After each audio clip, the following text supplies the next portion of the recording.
미국 알래스카에서 있었던 일입니다. 아내가 아기를 낳다가 숨지고 홀로 아기를 키우던 한 남자가 있었습니다. 유모도 구할 수 없어 애견과 함께 아기를 두고 잠시 집을 비웠다가 돌아왔습니다. 그런데 아기는 없고 애견이 꼬리를 흔들며 주인을 반겼습니다. 그때 주인은 피범벅이 된 집안 풍경을 보고 까무러치게 놀랐습니다. 그는 개가 아기를 해친 것으로 알고 분노가 치밀어 앞뒤 생각할 틈도 없이 총을 쏘아 애견을 죽였습니다. 그때 침대 밑에서 아기의 울음소리가 들렸습니다. 뒤늦게 찬찬히 둘러보니 개에 물려 죽은 늑대가 보였습니다.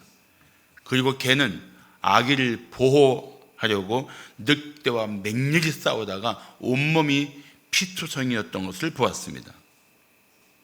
그는 순간에 분노에 빠져서 충성스러운 애견을 그렇게 죽였던 것입니다. 순간적인 분노의 소용돌이에 빠지면 사람들은 이성을 잃고 뒤늦게 후회해야 할 일을 저지르게 됩니다. 그래서 홧김에 일 저지른다는 말이 있습니다. 문제는 우리가 분노를 조절하지 못하고 살 때가 많다는 것입니다. 특히 요즘은 분노 경보를 울려야 할 때입니다. 아마 우리 성도들도 코로나 블루라는 말을 들었을 것입니다. 블루는 우울함을 의미합니다. 코비드19로 인해 전염병의 두려움과 경제적인 침체, 그리고 삶의 뜻하지 않은 제약 등으로 인해서 나타나는 현상입니다. 그래서 사람들이 우울해하거나 무력감에 빠지고 또 두려움과 불안을 더 심하게 느끼고 있습니다. 정부가 단지 방역에만 힘쓰지 말고 이런 사회적 현상도 어떻게 풀어나가야 할지 생각해야 할 부분입니다. 그런데 문제는 코로나 레드 현상이 나타나고 있다는 것입니다. 레드, 이 빨간색은 분노를 표시하는 색깔입니다. 코로나 레드라는 것은 이제 이 코로나 시대에 사람들 마음속에 점점 분노가 일어나고 있다는 것입니다. 마음속에 분노가 점점 커지면서 분노가 폭발할 지경에 이르렀다는 것입니다. 휘화산처럼 언제든지 분노를 터뜨릴 수 있습니다. 코로나 바이러스의 백신과 치료자가 개발되어도 한동안은 이런 후유증이 있을 것으로 예측하고 있습니다. 다시 말해 분노 조절 장애가 사회 현상이 될 수 있다는 것입니다. 영화 속의 좀비처럼 사람이 변하는 상상은 결코 유쾌하지 않습니다. 이런 시대에 성도들부터 분노를 절제하며 살아가야 할 것입니다. 그래서 우리가 이 땅에 이 시대에 살면서 분노를 절제하고 분노를 극복하며 성도다운 온유함으로 이 땅에 살아간다면 다시 세상은 교회를 주목하고 하나님의 사람들을 보게 될 것입니다. 자, 우리가 분노를 절제하기 위해 무엇을 생각해야 할까요? 첫째, 하나님의 뜻을 생각해야 합니다. 이 상황 속에서 하나님의 뜻이 무엇인가? 내가 분노할 상황에서 하나님의 뜻이 무엇인가? 그걸 생각하는 것이 매우 중요합니다. 전에 우리 아이를 키울 때 아이들이 잘못하면 저는 화가 나서 아무 말도 하지 않았습니다. 그러면 아이들이 스스로 야, 아빠가 화나셨어.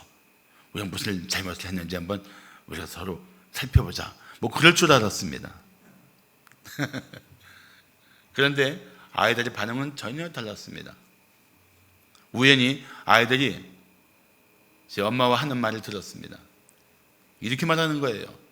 아빠가 또 삐졌어. 혈액형이 B형이라 그런가 봐.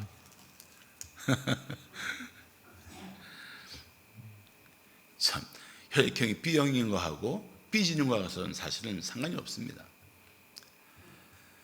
마찬가지입니다. 자녀가 화를 낼 때 무조건 야단치거나 힘으로 억누르지 말고 왜 화가 났는지를 살펴주어야 합니다. 화가 난 감정을 문제 삼지 말고 화가 난 이유를 이해하는 것이 더 중요합니다. 문제는 우리가 원하는 일이 잘못되었을 때 하나님 앞에서 자신을 살피지 않은 채 원망부터 하거나 화를 내고 있다는 것입니다. 다윗이 그랬습니다. 다윗이 하나님의 궤를 다윗의 성으로 옮기려고 한 것은 매우 칭찬받을 일입니다. 자, 7절과 8절을 보시면 하나님의 궤를 새 수레에 싣고 아비나답의 집에서 나오는데 우사와 아히오는 수레를 몰며 다윗과 이스라엘 온 무리는 하나님 앞에서 힘을 다하여 뛰놀며 노래하며 수금과 비파와 서구와 재금과 나팔로 연주했다고 합니다. 다윗이 하나님의 궤를 모시려고 한 것은 그의 간절한 소원이었습니다. 그리고 또 온 백성이 좋게 여긴 일입니다. 그래서 마치 나라의 큰 축제처럼 그렇게 시작했던 일입니다. 그런데 전혀 예상하지 못한 사고가 터집니다. 자, 9절 보시면 기돈의 타작마당에 이르러서는 소들이 뛰므로 우사가 손을 펴서 궤를 붙들었더니 우사가 손을 펴서 궤를 붙들므로 말미암아 여호와께서 진노하사 치심에 그가 거기 하나님 앞에서 죽으니라 고 합니다. 생각해 보십시오. 하나님의 궤를 옮기는 그런 큰 축제가 우사의 죽음으로 한순간에 두려움의 현장이 되었습니다. 왜 이런 일이 일어납니까? 우리는 10절에서 주목할 부분이 있습니다. 여호와께서 진노하사 치심에, 하나님이 진노하셨다는 것입니다. 아니, 하나님이 하나님의 궤를 옮기는데 왜 진노하십니까? 다윗이 좋은 마음으로 하나님의 궤를 자기 성에 모시고 경배하겠다고 시작한 일인데 왜 진노하시냐 말이죠.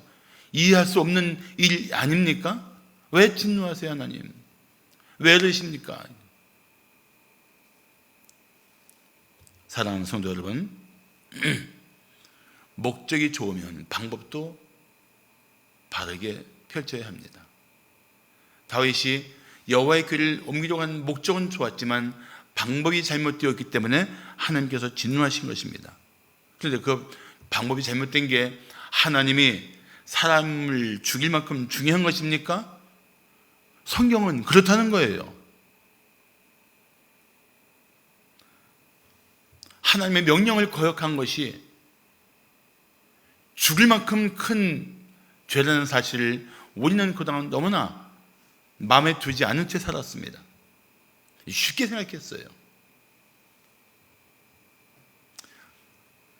그러다 보니 사람들이 점점 방자해져서 하나님 뜻을 어기고도 자기 욕심대로 잘 살기를 바랍니다. 하나님 말씀을 불순종하고도 정말 태연하게 살고 있습니다. 하나님을 진실로 경외하는 성도라면 하나님의 뜻을 거역한 것을 두려워할 줄 알아야 합니다. 자, 하나님 앞에 무슨 문제가 있었길래 하나님께서 진노하셨을까요? 민수기 4장 15절 보시면 하나님께서 분명히 말씀하신 하나님의 명령이 있습니다. 진영을 떠날 때에 장막을 쳐서 하나님 궤를 뒀다가 그 진영을 떠날 때에는 아론과 그의 아들들이, 제사장들이 성소와 성소의 모든 기구 덮는 일을 마치거든 특별히 하나님의 교회, 언약궤는 고앗 자손들이 와서 매일 것이니라. 그러나 성물은 만지지 말라. 그들이 죽으리라. 하나님의 교회, 언약궤는 고앗 자손들이 그 궤에 양쪽 네 군데 고리가 있어갖고 그 궤를 금으로 만든 포장한 긴 막대기에 껴서 어깨에 짊어지고 메어서 옮기게 되어 있었습니다. 절대 만지면 안 되는 거였습니다. 하나님은 분명히 말씀하셨어요. 만지면 죽을 것이다. 하나님의 명령을 너무 쉽게 여기지 마세요. 가볍게 다루지 마세요. 그런데 다윗은 자기 나름대로 최선을 다한다고 새 수레를 만들어서 하나님의 궤를 거기에 싣고 옮기려고 한 것입니다. 게다가 룻사가 소리 날 때니까 궤가 떨어질까 봐 만지지 말라고 명령하셨는데 불구하고 그만 자기 생각대로 덥석 만졌습니다.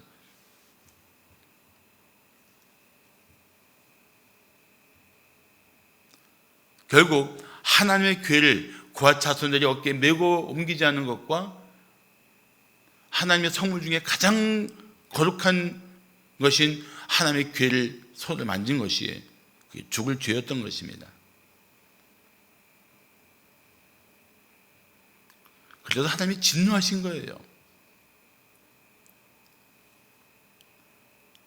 사랑하는 성도 여러분, 우리는 어떤 경우에도 하나님의 진노를 원망하지 말아야 합니다. 누군가를 이렇게 외칠 것입니다. 하나님, 어떻게 제게 이럴 수가 있습니까? 이런 태도는 매우 불경건한 것입니다. 하나님은 절대로 분노의 대상이 될 수 없습니다. 오히려 하나님의 진노 앞에 자신의 죄를 깨달아야 합니다. 하나님이 진노하실 때 자기의 문제를 살펴야 합니다. 그리고 즉시 돌이켜야 합니다. 그래서 우리는 분노하기 전에 내 이 상황 속에서 하나님의 뜻이 무엇인지를 살피고 하나님의 뜻을 바르게 아는 것이 이 분노를 이길 수 있는, 분노의 상태를 바르게 풀어나갈 수 있는 매우 중요한 지혜인 것입니다.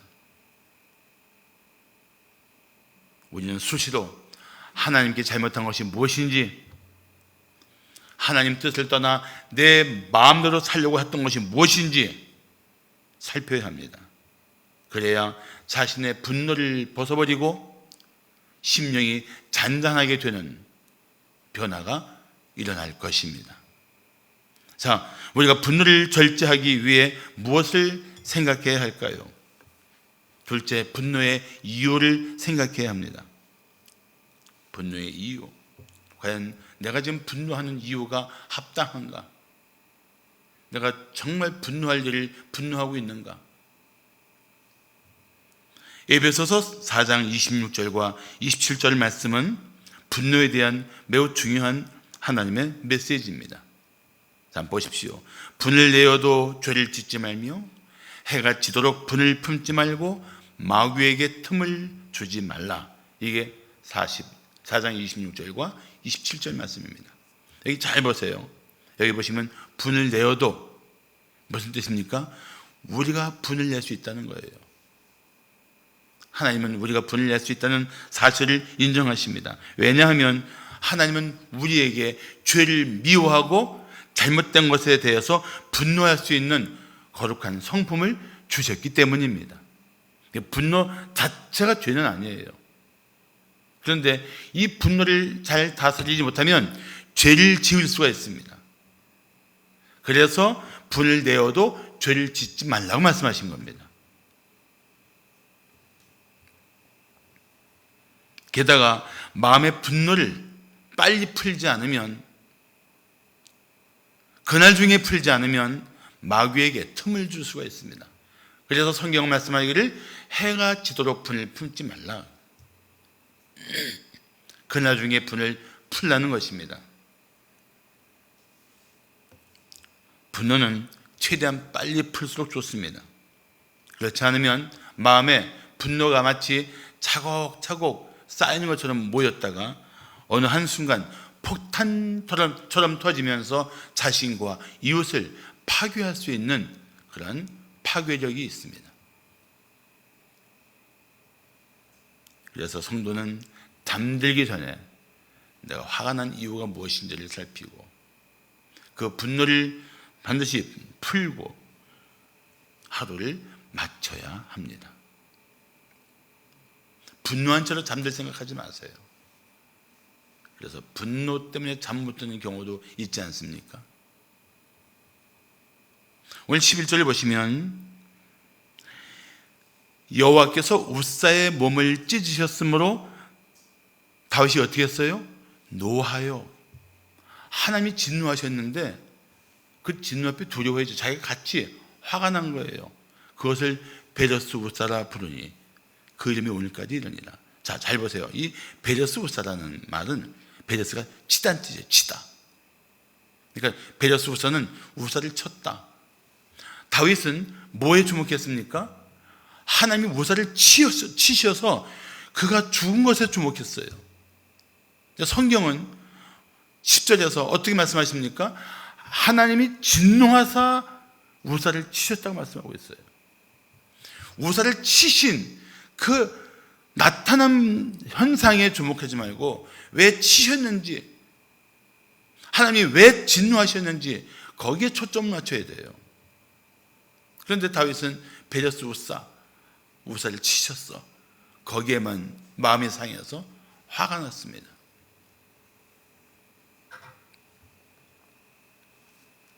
그것은 다윗이 감히 하나님께 이렇게 표현한 것입니다. 하나님, 왜 우사를 치십니까? 우리가 하나님의 궤를 옮기려고 하는데 왜 이런 끔찍한 일을 겪게 하십니까?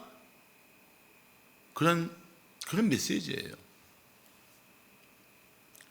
다윗은 하나님께 화를 내면 절대 안 됩니다. 오히려 하나님의 진노 앞에서 무엇이 문제인가를 살펴야 옳습니다. 정말 제사장들에게 물었으면 아마 지혜로운 제사장들은 왕이시여 하나님의 궤를 옮기는 방법이 잘못되었습니다 얘기했을 것입니다. 그런데 다윗은 뜻하지 않은 결정을 합니다. 자, 12절과 13절을 보십시오. 그날에 다윗이 하나님을 두려워하여 이르되 내가 어떻게 하나님의 궤를 내 곳으로 오게 하리요 하고 다윗이 궤를 옮겨 자기가 있는 다윗성으로 메어드리지 못하고 그 대신 가드 사람 오벳 에돔의 집으로 메어갔다고 말씀하고 있습니다. 이 무슨 뜻인지 아시죠? 다윗이 하나님의 궤를 다윗성으로 옮기려고 했던 계획을 포기한 겁니다. 화가 나서 하나님의 궤 안 모시겠어. 그렇게 결정한 겁니다. 잘못된 방법 때문에 선한 목적까지 포기한 거예요. 우리가 이런 식으로 반응할 때가 많습니다. 좋은 뜻으로 시작했다가 방법과 수단이 잘못되어 실패하면 아예 포기하려고 합니다. 그건 아니죠. 잘못된 방법과 수단을 바꿔서 그 선한 목적대로 다시 회복을 해야죠.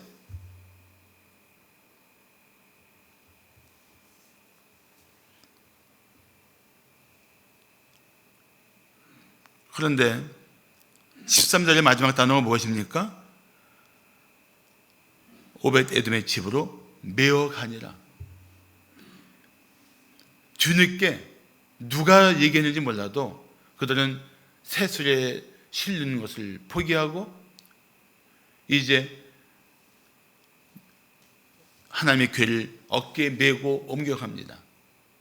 이때라도 깨달았어야죠. 하나님의 궤를 옮기는 방법이 잘못됐구나.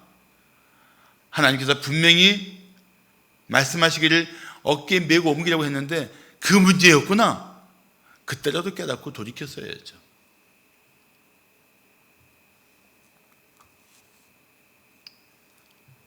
사랑하는 성도 여러분, 잘못된 방법으로 하나님의 일을 할 수 없습니다. 아무리 뜻이 좋아도 하나님의 일은 하나님을 영화롭게 하는 방법으로 해야 합니다. 그러므로 자신의 선한 뜻이 실패했을 때, 자신의 좋은 동기로 하고자 하는 일들이 잘못되었을 때 화를 내기보다는 하나님 앞에 겸손한 마음으로 기도하십시오. 주님, 제가 어떻게 해야 할지 깨우쳐 주십시오. 주님의 뜻을 따르겠습니다. 기도하란 말이죠. 잘못된 삶의 자리에서 분노하기보다 하나님 앞에서 겸손히 구해야 합니다. 그러면 하나님께서 당신의 문제를 깨닫도록 도와주실 것입니다. 그리고 당신의 삶을 다시 회복시켜 주실 것입니다. 마지막으로 우리가 분노를 절제하기 위해 무엇을 생각해야 할까요? 셋째, 분노의 결과를 생각해야 합니다.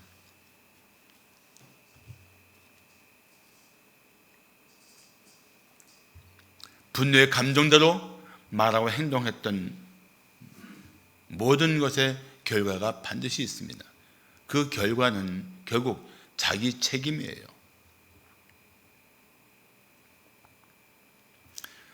가인과 아벨이 하나님께 제물을 드렸습니다. 그런데 하나님이 아벨과 그의 제물은 받으시고 가인과 그의 제물은 받지 않으셨습니다. 가인이 몹시 분해서 막 안색이 변했습니다. 울고락불고락 하는 거죠. 화난 사람은 얼굴에 써 있습니다. 나 화났다. 건들지 마라. 써 있단 말이죠. 그때 하나님께서 가인에게 말씀하십니다. 네가 분하여 함은 어찌 됨이며 안색이 변함은 어찌 됨이냐. 가인은 자신과 자신의 재물을 하나님께서 받지 않은 이유를 더 진작에 살폈어야 합니다. 그런데도 불구하고 그는 그 화가 난 상태에서 최악의 선택을 합니다. 동생 아벨을 들려 유인해서 그를 죽이는 것입니다. 분노 조절이 되지 않으면 끔찍한 결과를 가져올 수 있습니다. 며칠 전에 평택에서 어느 30대 여자가 자기 차를 몰고 편의점으로 진입했습니다. 그리고 그 안에서도 차를 전진후진해가면서 그 안에 진열대를 막 엉망진창으로 만들어 놓았습니다. 경찰이 출동해서 공포탄을 쏜 후에야 여자를 제압하고 차에서 끌고 내려올 수 있었다고 합니다. 동기가 무엇인지 아십니까? 뉴스를 보신 분들은 아실 겁니다. 자기 딸의 그림을 제때 보내주지 않아서 상을 받지 못했다는 것입니다. 그래서 자기 분노의 감정대로 행동한 것입니다. 지금은 그의 심정이 어떨까요?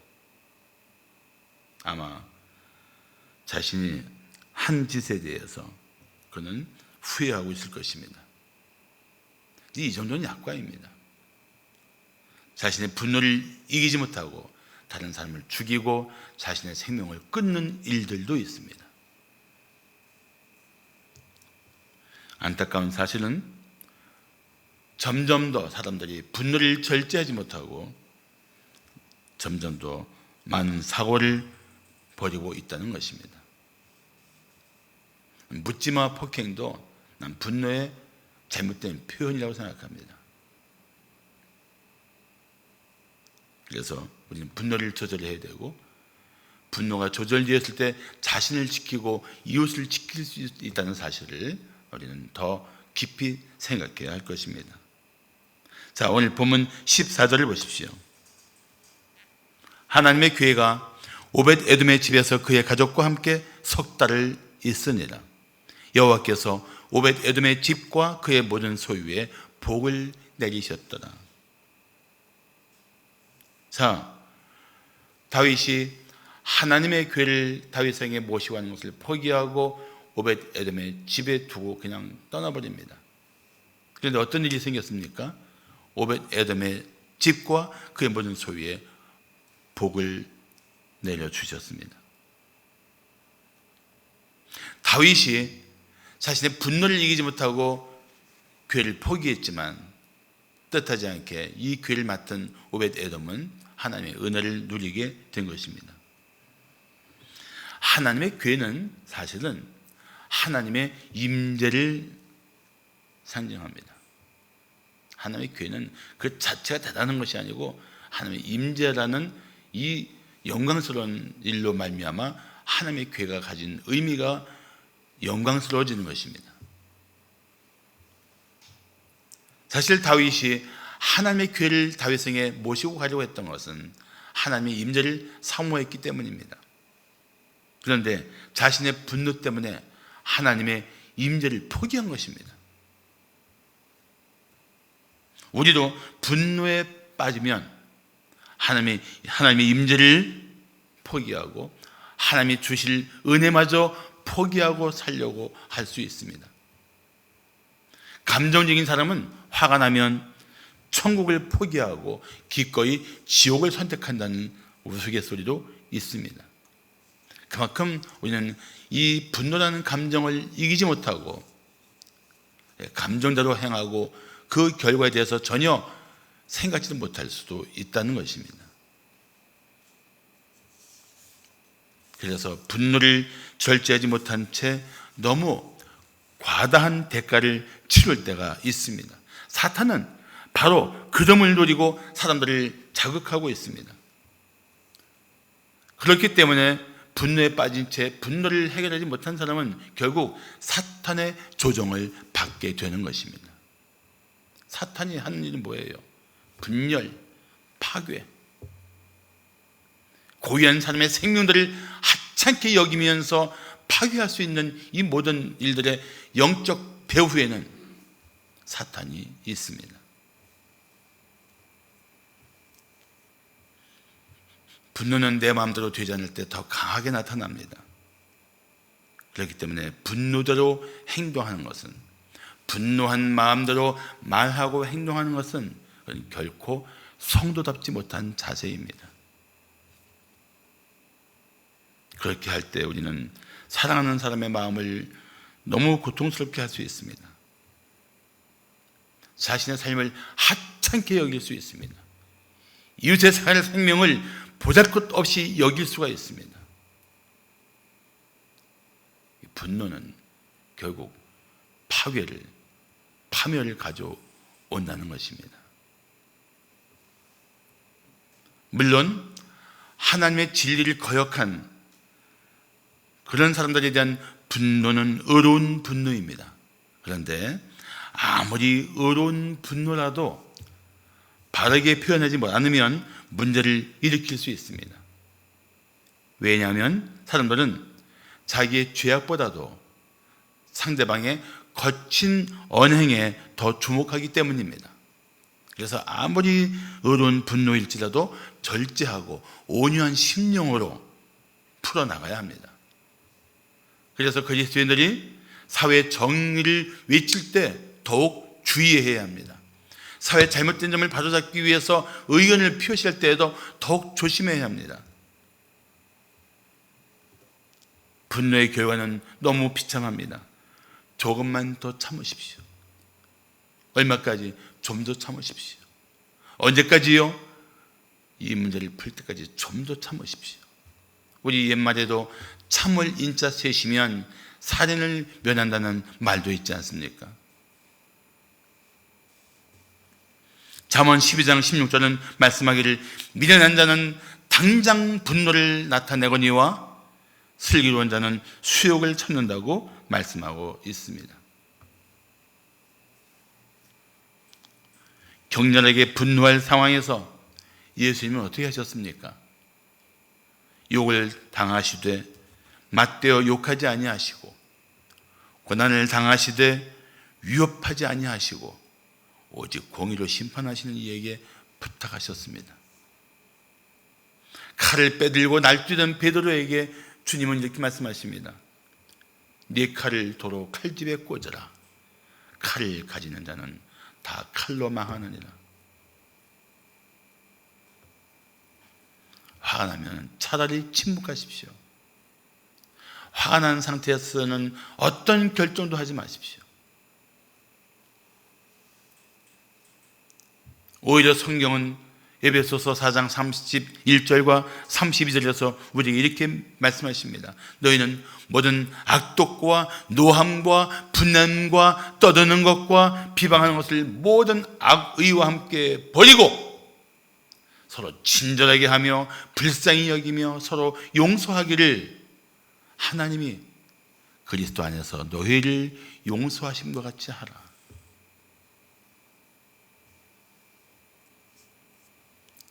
사랑하는 성도 여러분, 우리는 고통당하며 삶의 두려움에 빠진 이웃들을 불쌍히 여겨야 합니다. 우리에게 잘못된 영혼들도 불쌍히 여겨야 합니다. 우리에게 고통을 준 사람도 우리는 불쌍히 여겨야 합니다. 그것이 이 시대를 살아가는 성도의 자세입니다. 만일 누가 당신을 힘들게 하면 화내기보다 이렇게 생각해 보십시오. 저 사람이 아프구나. 마음이 아파서 저러는 거야. 감정적으로 반응하지 말고 그 사람을 위해서 기도하며 그 사람을 위해서 하나님의 은혜를 구하는 그런 성도의 자세가 되어야 합니다. 제가 김재진 시인의 글을 읽어드리고 싶습니다. 제목은 사랑할 날이 얼마나 남았을까입니다. 사랑할 날이 얼마나 남았을까? 남아있는 시간은 얼마일까? 마음 졸이지도 않고 슬프지 않고 살아갈 수 있는 날이 얼마나 남았을까? 중약하고 미워하지 않고 성내지 않고 외롭지 않고 지치지 않고 웃을 수 있는 날이 얼마나 남았을까? 까닭 없이 자꾸자꾸 흐르는 눈물만 흐르는 밤, 길에서 하염없이 하늘만 쳐다보네. 걸을 수 있는 날이 얼마나 남았을까? 바라보기만 해도 가슴이 따뜻한 사랑할 날이 얼마나 남았을까?